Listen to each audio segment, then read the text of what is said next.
એક બેને પતિને પૂછ્યું ક્યાં જાવ છો? તા કે ચકલીને ચૈણ નાખવા. તા કે એ પિયર ગેલી છે. અગાશી ઉપર જાવ છો પણ એ તમારા માં નથી અહીંયા. એની કરતા પોપટના મરસા આપો. એક બેન ધૂણતા હતા, ખમા ખમા ખમા. એમાં ફોન આવ્યો. સીધો મોબાઈલ કાઢ્યો. હું ધૂણું છું, અડધો કલાક પછી ફોન કરજો. ખમા ખમા. એટલે ફોન હું માતાજી એવું પડ્યો ઈ કે પેલા તાઈ બરોબર હાલતું થતું. એક બેન આમ ધૂણવા મળ્યા કે તું કોણ છો? તા કે બોલે પણ ધૂણી કોણ છે? તા કે દશામાં છે. હું એની હાંડડી છું. તો કોઈ આપણા ગામમાં એવો માણા હોય સાહેબ એન્ટ્રી વાળો, તો એમ કહીએ કે હાવજ જેવો માણા હો. પણ ગીરમાં જાઓ અને હાવજ નીકળે તેમ કે ભૂપત એ તે ગજરો ને ગજરામાં મોતી મારા ભાઈ ને ખબર નહોતી ગામડાની ગોતી. ફૂલનો ગજરો ગજરામ મોતી મારા ભાઈ ને ખબર નહોતી ગામડાની ગોતી. હવે માંડવા પક્ષની બેનો સાંભળી જાય તી બેન્દ્રે એમ કે હામ ઉપાડે. ફૂલેનો તે ગજરો ને ગજરામાં ગોટો મારા બેન ને ખબર નહોતી આ તો એના બાપા કરતા મોટો. અમારા ભૂરાના લગ્ન છે ને તો ગોર બાપા કે ઓપ લગ્ન મંડપ વરરાજાનો જમણો હાથ આવવા ગયો, હસ્ત મિલાપની તૈયારી. ભૂરામાં હાથ આવવા દીધો ને કન્યાનો હાથ હાથમાં આવ્યો તો હે ભૂરિયામાં કે ગઈ ગઈ છે ગઈ ગઈ છે.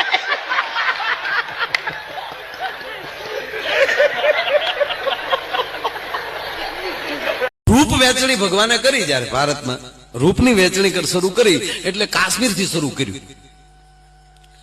કાશ્મીર થી રૂપ દેતા દેતા દેતા દેતા દક્ષિણમાં ગયા તો રૂપ ખાલી. કલર જાય તો પૈસા પાસા. શીશમના સોડિયામાં લઈ જાણે બનાવ્યા હોય. હવે પાછું તમે વિચાર કરો કે વધારે વધારે ધાર્મિકતા હોય તો દક્ષિણમાં. ત્યાંનું સંસ્કૃત પણ સ્પષ્ટ. ગરીબમાં ગરીબ માણસ છે તો સવારમાં તિલક કે પૂજા કર્યા વગરનો ઘરે બારો નહીં નીકળે. તો એ લોકો ભગવાનને ફરિયાદ કરે, અયો સ્વામી हमने रोज तुम्हारा भजन किया, पूजा किया, हमको काला किया. જાણા કે ભગવાન અમે તારું ભજન વધારે અમે કરીએ અને તે અમને કલર નો આપ્યો. એટલે ભગવાને કીધું કે ભાઈ ભૂલ થઈ ગઈ છે પણ હવે બુદ્ધિ દેવાની શરૂઆત કરી તો હું દક્ષિણમાં લઈ કરી. એટલે ભગવાને બુદ્ધિ દેવાનું શરૂ કર્યું તો દક્ષિણમાં લઈ શરૂ કર્યું. જોજો આઈએસ ઓફિસરો વધારે વધારે દક્ષિણના હશે. દક્ષિણમાં લઈ શરૂ કર્યું. એ બુદ્ધિ દેતા દેતા પંજાબ પગ્યા હતા, બુદ્ધિ ખાલી. કાં ખટરા આગતા હોય કાં ભૂંગણા પકડતા હોય. આ પીએમ કેમ થઈ જાય હજી મને ખબર નથી. બોલો પણ એમાં ગુજરાતમાં કેવો લહેર મળી એ તમે વિચાર કરજો કે આમલી નીકળ્યા એટલે રૂપ પણ મળ્યું અને આમલી વચ્ચે નીકળ્યા એટલે બુદ્ધિ પણ મળી. આ બુદ્ધિ અને રૂપ જો બે મળ્યું હોય તો ગરવી ગુજરાતને મળ્યો છે. ભલામણ એ ગુજરાત વાળા છે. ગુજરાત ગુજરાત. એક ભાઈને કોકે પૂછ્યું કે તમને કંટાળો આવે ત્યારે શું કરો? તો મંદિરે વયો જાવ. તો કે ધાર્મિક છે. ધાર્મિક કાંઈ નહીં, મંદિરે સંપલા પીડાય ને વીખી નાખો. આજ આમ અડધા આગા પાછા કરી નાખો અને પછી માણસો હો ના સંપલા ગોતતા હોય ને એ જોતા જોતા મને મજા બહુ આવે. હવે આમ આમ હાવ સસ્તી હવાઈ લઈ લે એને યારું કરડે દો. નીકળો હાલો સામાન સટકો વાલા. અમારે પાલીતાણામાં હતા અમારે ભોપભાઈ બરોબર.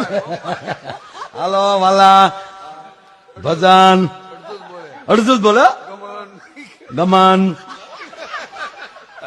એક મારી કોઈ દી એને રામાપીર ની મારા ઉપર પાછા રામાપીર ના ભગત મારી ઉપર કૃપા સાહેબ મને સાંભળતા ખોટું નહીં બાકી કોઈથી બોલાય વાતું નહીં તો નહીં જ. ધોકો હોય ધોકે થેલી બાંધી હોય, થેલીમાં બધો સામાન હોય, અગરબત્તીનું પાકીટ હોય. બાપુ થોડીક હાકરની કાકરી હોય, એવો છોકરો હોય તો હાકર આપે અને ગમે ત્યાં લાકડી આમ ટેકો દે.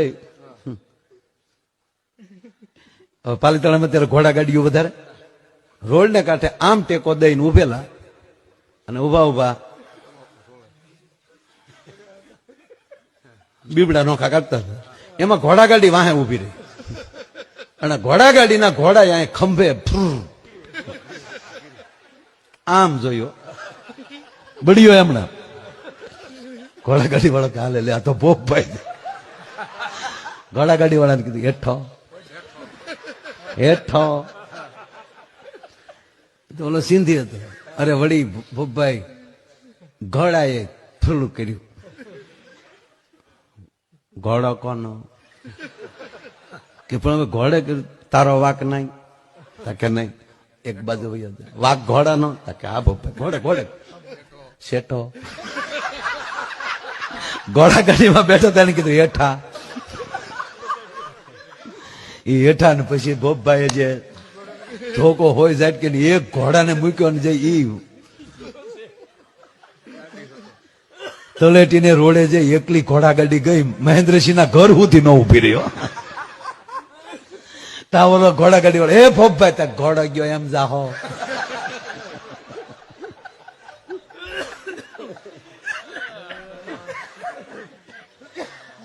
એટલે માણસને ક્યારેક કેમાં મજા આવે.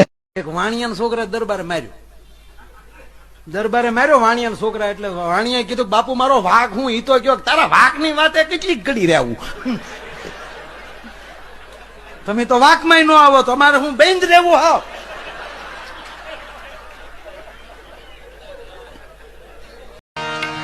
અરે એકલો ભલે હોય પણ ધર્મની તેગ હાથમાં લાકડી આવી ગઈ ને કીધું કે ઠાકર ફેરો આવજે.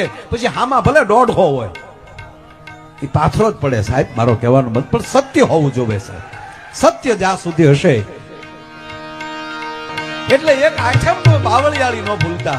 ભલે દેશ પ્રદેશમાં રહી પણ ઠાકર પાસે આવશો ને ઠાકર કાયમ આપણા રખોપા કરશે મારા વાલા. અને આ જે વાત કરું છું ગોકુળ વખતે આપણે બધા ભેગા જ હતા.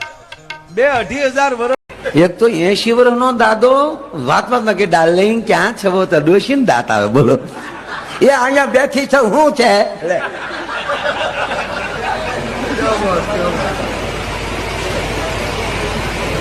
એક છોકરો સાંભળી ગયો કે બાપા અહીંયા આવો તો આ ઉંમરે ડાર્લિંગ ડાર્લિંગ કરો છો સારું ન લાગે. એ કે તું સાનો બેન તારા બાપનું હું જાય. મારી ઘરવાળી છે હું ડાર્લિંગ કહું છું એમાં તને હું વાંધો. પણ આ ઉંમરે ન સારું લાગે. તો દાદો કે 20 વર્ષ ડોહીનું નામ ભૂલી ગયો. જીવનમાં આનંદ કરવો ને ભાઈ. આનંદથી જીવવું. મોઢા સડાવીને હાલવા કરતા આનંદથી જીવવું.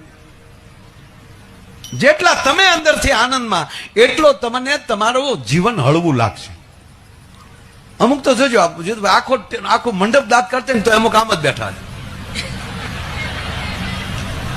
હા હા આમાં કઈ ભજન જેવું આમાં કઈ છે નહીં હો.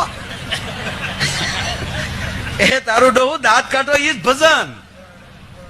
હસી શકો એ જ ભજન. પ્રફુલ્લિત થાવ એ જ ભજન. અને એમાં આ શેઠિયો ન કહેવાય બેન ભગવાન કહેવાય.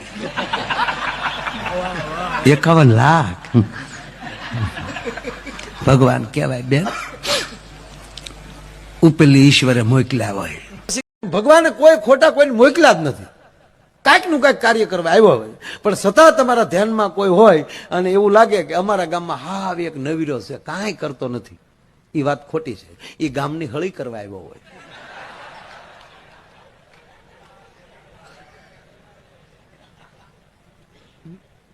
આમથું આવતું જ નથી કોઈ.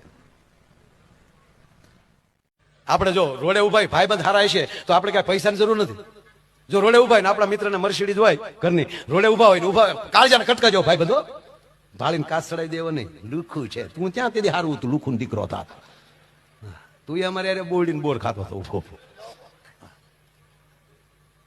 પણ આપણો ભાઈબંધ હોય એને મર્સિડીઝ ગાડી છે અને આપણે હાઈવે ઉપર ઉભા છે રોડ ઉપર ઉભા છે નીકળ્યો અને ત્રાહી નજરે જોઈ જાય અને ધડ ગાડી ઉભી રાખે અને ગાડી રિવેસ લે હાલ તો બેસ્ટ અને આપણે બેસી જાય. પેટ્રોલ એનું, રોકાણ એનું, ડ્રાઇવિંગ એનું, એસી એનું.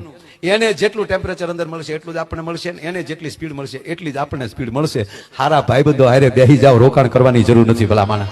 પંકજ મામાની ચેનલ લાઈક કરો, શેર કરો અને સબસ્ક્રાઇબ કરો. ટાટા.